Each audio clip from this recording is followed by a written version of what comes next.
주님 다시 배올 날이 날로 날로 다가와 무거운 짐 주께 맡겨 벗을 날도 멀지 않네.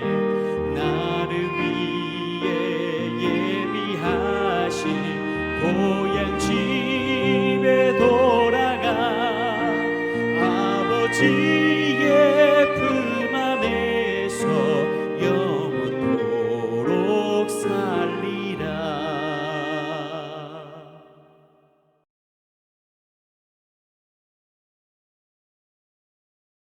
샬롬. 오늘 아침 하나님께서 우리에게 주시는 말씀은 마가복음 1장 1절입니다. 제가 봉독하겠습니다. 하나님의 아들 예수 그리스도의 복음의 시작이라. 아멘. 이번 주부터는 제가 아침 묵상을 나눌 때에는 마가복음 말씀으로 나누게 되었습니다. 그리고 이 한 주간은 제가 진행하게 됩니다. 새로운 시도 가운데 시행착오 없이 하나님의 은혜가 넘치는 시간 되길 소망합니다. 오늘 말씀은 하나님의 아들 예수 그리스도의 복음의 시작이라는 문장으로 시작되고 있습니다. 오늘 우리가 이 말씀을 읽을 때에는 아무런 감흥이 없을 수 있습니다. 그러나 이 말씀이 처음 쓰여진 그 당시에 이 말씀을 읽고 들은 사람들에게는 엄청난 충격을 주는 문장입니다. 왜냐하면 하나님의 아들 그리고 복음이라는 단어가 가진 정치적 의미 때문에 그렇습니다. 먼저 하나님의 아들이라는 단어는 당시에 로마 황제에게만 쓰이는 칭호였습니다. 당시 로마 황제의 칭호는 라틴어로 임페라토르 디비필리우스 카이사르 아모게 이런 식으로 썼습니다. 임페라토르는 이제 영어로 엠페러라 그러죠. 황제를. 그래서 황제란 뜻이고 그 다음에 나오는 디비필리우스가 바로 신의 아들, 그러니까 하나님의 아들이란 뜻입니다. 카이사르는 로마의 초대 황제는 아니었지만 로마 초대 황제의 양아버지였고 그 당시 최고 지도자였던 카이사르의 이름이 칭호가 되어 들어가는 것이고 그 뒤에 이제 황제의 본명이 들어가게 되는 것입니다. 이 디비필리우스, 즉 신의 아들이라는 표현은 오직 황제에게만 쓰는 표현이기 때문에 마가복음이 하나님의 아들 예수 그리스도 이렇게 표현하는 것은 굉장히 정치적으로 예민하고 민감한 단어인 것이죠. 그리고 복음이란 단어도 매우 정치적인 단어였는데요. 복음도 황제에게만 쓸 수 있는 표현이었습니다. 당시에 로마 군대가 전쟁에서 승리하고 돌아오면서 이렇게 승전식을 할 때 하나님의 아들 로마 황제 아무개의 복음이다 이렇게 외쳤던 것입니다. 그러니까 이 마가복음의 첫 문장은 로마 제국의 위세 아래에 핍박받던 교회에게는 매우 부담스러운 문장이 아닐 수 없습니다. 근래에 담임 목사님께서 사도행전을 강의하시면서 여러 번 반복하셨던 말씀처럼 예수를 믿고 따르는 사람들은 유대교에서도 추교를 당할 뿐만 아니라 지금 로마에서도 핍박을 받았고, 그런데 이 사람들이 함께 읽고 듣는 이 책의 첫 문장마저 로마 제국에 반대하는 그런 문장을 갖고 있는 것입니다. 그렇다면 왜 마가복음은 이렇게 급진적이고 정치적이고 예민한 위험한 문장으로 시작할까요? 그것은 바로 예수 그리스도의 복음이 갖고 있는 성질 때문에 그렇습니다. 앞으로 마가복음을 함께 계속해서 읽어나가면서 알게 되시겠지만 예수 그리스도의 복음은 마음 편하게 쉽게 예수 그리스도의 복음이구나 하고 받아들일 수 있는 그런 간단한 것이 아닙니다. 1세기 당시 그리스도인들에게는 유대교와 로마 제국의 핍박에 정면으로 도전하지 않으면 받아들일 수 없는 복음이 이 마가복음이 갖고 있는 복음의 내용입니다. 그렇다면 1세기가 아닌 21세기 현대를 살아가는 우리에게는 이 마가복음은 어떻게 받아들여져야 할까요? 사실 21세기 현대를 살아가는 우리라고 해서 이 복음의 내용이나 본질이 달라지지는 않습니다. 여전히 우리에게도 이 복음은 마음 편하게 쉽게 받아들일 수 있는 복음은 아닌 것입니다. 여러분, 이 시대의 가장 큰 권력은 무엇일까요? 가장 강한 권력이 무엇일까요? 그것은 바로 돈입니다. 이 시대를 설명할 수 있는 것들을 나열해 보자면 자유주의 시장경제다, 자본주의다, 소비주의다 이런 단어들로 대표될 수 있습니다. 이를 다른 말로 하면 돈이죠. 그리고 성경의 표현으로 하자면 만몬이고 우상입니다. 그래서 돈이 이 시대 최고의 우상입니다. 무엇으로 알 수 있습니까? 바로 우리 교회가 공동체를 형성한다 이렇게 얘기를 하는데 세상에서는 돈이 공동체를 형성하기 때문입니다. 이 교회는 공동체입니다. 초대교회에 교회를 칭하는 여러 이름들이 있었습니다. 그런데 그 중에서 가장 초기에 쓰였고 널리 쓰였고 동시에 교회 정체성을 가장 잘 나타내는 단어가 에클레시아입니다. 그리고 이것이 바로 공동체라는 의미를 가지고 있죠. 이 공동체는 하나의 기치를 걸고 모이게 되어 있습니다. 교회 공동체는 무엇을 기치로 모입니까? 바로 예수 그리스도를 믿는 믿음, 이 깃발 아래 모이게 되어 있습니다.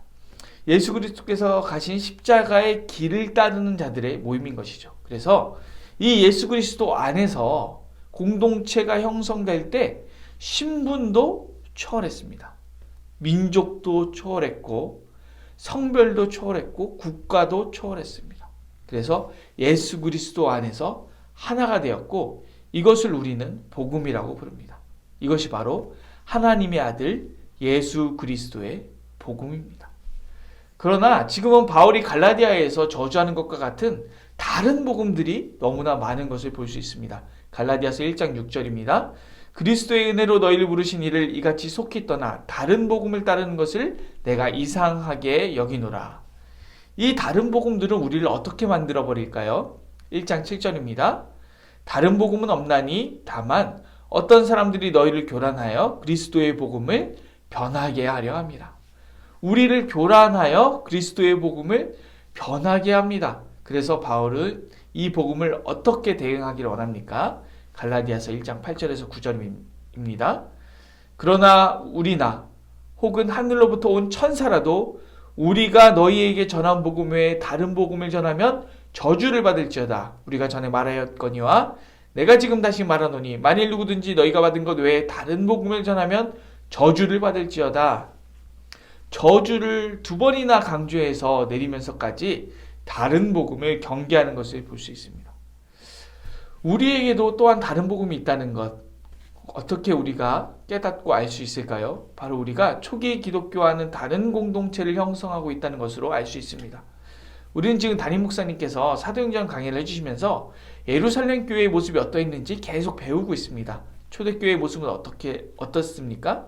위에서 말씀드린 것처럼 국가를, 민족을, 신분을, 성별을, 빈부를 초월해서 예수 안에서 하나가 되는 것이죠. 그런데 지금 이 교회 말고 이 세상이 형성하고 있는 공동체는 어떻습니까? 세상의 영향을 받아 갈라디아서 말씀처럼 교란된 그리스도의 복음이 교란된 공동체는 어떻습니까? 여러분 세상을 보면 세상은 좌파와 우파로 갈라져서 완전히 대립하고 있습니다. 인터넷에 들어가 보면 여성과 남성의 성별 간 대립이 그 어느 때보다도 심합니다. 세대 간의 대립도 아주 심해서 꼰대라는 표현을 굉장히 많이 쓰고 그 누구도 이전 세대에서 어떤 좋은 가치를 배우려고 하지 않습니다. 이 세대 간 대립이 얼마나 심해졌냐 하면 대학교에서는 2살, 3살만 차이 나도 2학번, 3학번만 차이 나도 야, 저 선배는 화석이야, 삼엽충이야 이렇게 부르면서 조롱합니다. 계층 간 대립이 너무 심하고요. 초등학생들끼리도 임대 아파트에 살면 쟤는 휴먼시아에 사는 거지야 그래서 휴거라고 하면서 놀립니다. 이렇게 끼리끼리 좌우우 남가녀 또 돈으로 또 다른 가치들로 공동체를 다르게 형성해서 대립하면서 살아가고 있는 것이죠. 그리고 교회는 그리스도의 복음에 이러한 세상 가치들로 교란되어서 원래 교회가 가져야 될 모습과 다른 변종 공동체를 만들어서 살아가고 있는 것입니다.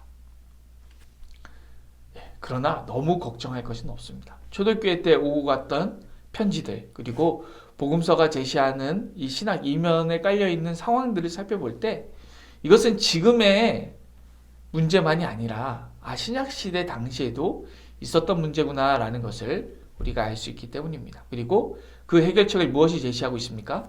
바로 성경이 제시하고 있기 때문에 우리가 걱정하지 않고 우리가 말씀을 잘 따라가면 우리가 바른 공동체를 세울 수 있을 줄로 믿습니다. 오늘 이 변종교회 공동체를 치유할 수 있는 치료제는 바로 성경밖에 없습니다. 성경이 제시하는 바른 복음만이 이 변질된 교회 공동체를 치유할 수 있는 치료제입니다. 또한 바른 교회 공동체가 변종 공동체로 변질되거나 교란되는 것을 막는 백신도 성경밖에 없습니다. 성경이 제시하는 바른 복음만이 교회가 변질되지 않도록 막는 백신입니다.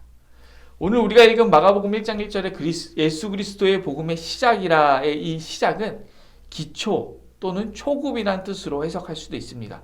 이것이 의미하는 것은 무엇입니까? 우리가 바른 복음을 이해하기 위해서 가장 먼저 알아야 할 첫 번째가 이 마가복음에 있다는 것입니다.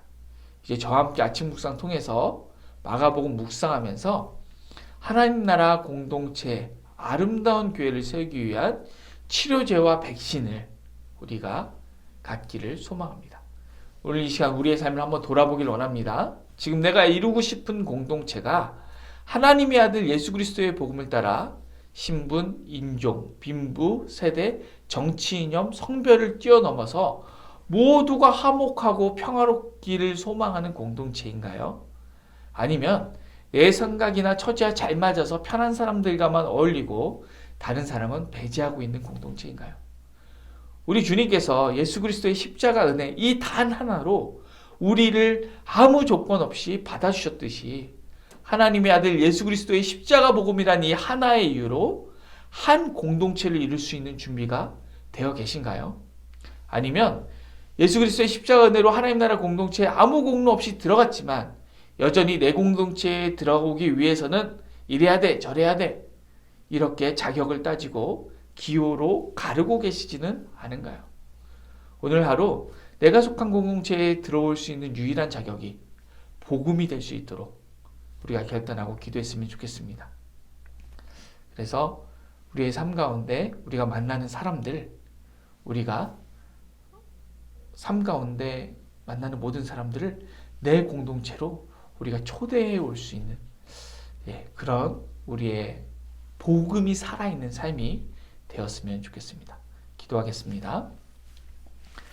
사랑이 많으신 하나님 감사합니다. 하나님 주신 사랑의 크기가 얼마나 크신지 예수 그리스도의 십자가라는 이유 하나로 나 같은 죄인을 하나님 나라 백성 삼아주시고 또 주님의 친구 삼아주시고 하나님 아버지의 자녀 삼아주셨습니다. 그런데 우리는 왜 이리 다른 사람들을 형제 삼고 친구 삼는 것이 어려운지 모르겠습니다. 오늘 다시 그 십자가의 은혜를 깨닫게 하시어 바른 복음으로 내 삶에 아름다운 하나님 나라 공동체를 이루게 하여 주시옵소서. 감사를 드리며 예수님의 이름으로 기도드립니다. 아멘. 오늘 도고 기도는 교회의 비전들을 위하여 그리고 비전을 품고 나아가는 성도들을 위하여 기도하시겠습니다. 이어서 기도하실 때 담임 목사님 건강 회복을 위하여서 그리고 치료 중에 있는 교회 식구들을 위하여서 그리고 어려움 가운데 있는 이웃들을 위하여서 그리고 코로나 사태가 조속히 해결되고 될 수 있도록 그리고 오늘 묵상한 말씀을 붙들고 각자의 기도 제목을 가지고 기도하겠습니다. 기도하시겠습니다.